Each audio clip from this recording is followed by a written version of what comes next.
This is another episode of The Squared Circle. You're watching Hard Pixel TV. I'm Shahnoor, and this time I've got with me two guys from WWE Universe Bangladesh. One is Hassan and the other is Fatim. Okay, we're not happy. We are not happy because we just watched the Royal Rumble. I stayed up the entire freaking night to watch this bullshit. 3 hours of my life wasted because WWE decided to screw everyone that respects it's 2 years in a row. and likes the product. An absolute piece of crap. Make that 3.5 hours because of the shitty streaming link. It had to pause every 5 minutes. We had to wait. We had tons of expectations. It's not even like it was worth it. The expectations were created by WWE themselves. You check out Raw before the Royal Rumble, you check out SmackDown before the Royal Rumble. They promised us an awesome event with loads of surprises. And we get this. The tease for good things to come. And we get this. Alright, so question is that, first of all, the Royal Rumble, the first 2 hours, I think they were pretty nice. Like the in-ring action, the booking, everything went fine. Especially the triple threat match for the WWE World Heavyweight Match of the Year candidate. Match of the Year candidate. And, Lesnar winning, the right choice. Perhaps I would have wanted him to pin Cena, but we know Cena never gets pinned. Seth Rollins is the future of the business. He is the future. And unfortunately, when it comes down to the Royal Rumble, now, see, this is where I have an issue with Vince and where he's taking the company, or whether it's really time for him to step down. Because this is a Philadelphia crowd. The entire night, from the very get-go, you've seen that the heels were being cheered, the faces were being booed.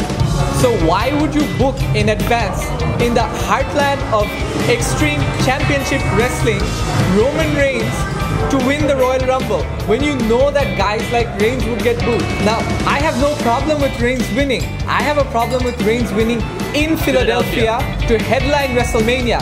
He's not ready. Not just that, Roman Reigns winning, it was probable. In fact, he has 70% chance of winning the event or winning the match. But the likes of Daniel Bryan, Dolph Ziggler, Dean Ambrose, Bray Wyatt, who dominated the entire match, get eliminated by two giants, corporate sellouts who are nothing more than cartoon characters. Look at the Big Show. He wears a diaper. He cries. Look at Kane. He can't even win a singles match against the likes of any newcomer, right? So what's the point of having them eliminate the likes of Dolph Ziggler, Bray Wyatt and Dean Ambrose the way they did? So we done gone for. The issue with WWE right now is that the booking is horrible. People that watch NXT, I see why they like it because it's actually properly booked. The wrestlers are building themselves there. When it comes to the WWE, when it comes to the main event, what are we getting?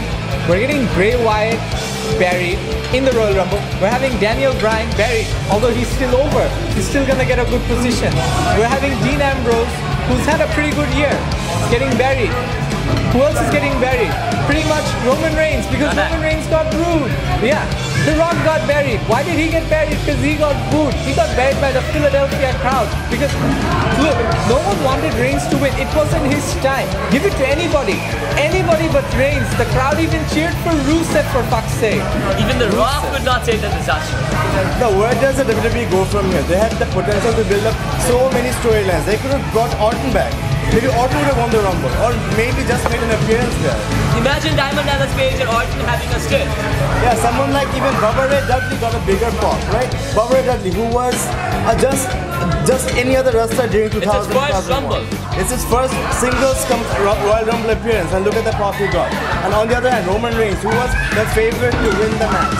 Now, alright, I have no issues with Reigns, but put him in a feud with Rusev or anyone, or even Ryback probably. But not with Brock Lesnar, who just dominated the entire roster, who ended the streak, who's the one behind 21-1, who dominated John Cena, and now he just may lose the title to Roman Reigns, who can't even hold the mic. I have no issue against Reigns. Again, I think he's going to be a really, really good champion in the future. But now was not the time to make him win. He wasn't ready, and the Philadelphia crowd wouldn't have appreciated it. You just hurt a wrestler's character by booking so horribly, so crappily. Are you not in touch with the product, McMahon? You're charging $9.99 for this crap. Do you realize the amount of subscribers you lost? We're watching this for free. Imagine the people that are paying hard-earned money for this shit. Okay, so moving on to the next question is the Royal Rumble as an event, is it starting to lose its luster? Last year we saw Batista winning. The year prior, I think Alberto Del Rio, Alberto Del Rio won. John Cena. John Cena. Exactly, like these guys are winning and they're not making the main event. They're not in the main event of WrestleMania. Where's the element of surprise? Where is the element of surprise? Guys like, say, Dolph Ziggler, who's over with the crowd, who the crowd loves. Listen to us, WWE. Listen to the crowd for Christ's sake. You have Twitter, you have Facebook, you have fans crying all over the world for people to be world champion. And who do you choose? The only person who the people do not like. Do you think you're gonna sell tickets that way? Eventually, they're gonna start dropping just like that. Daniel Bryan, one of the most popular wrestlers in the history of this business.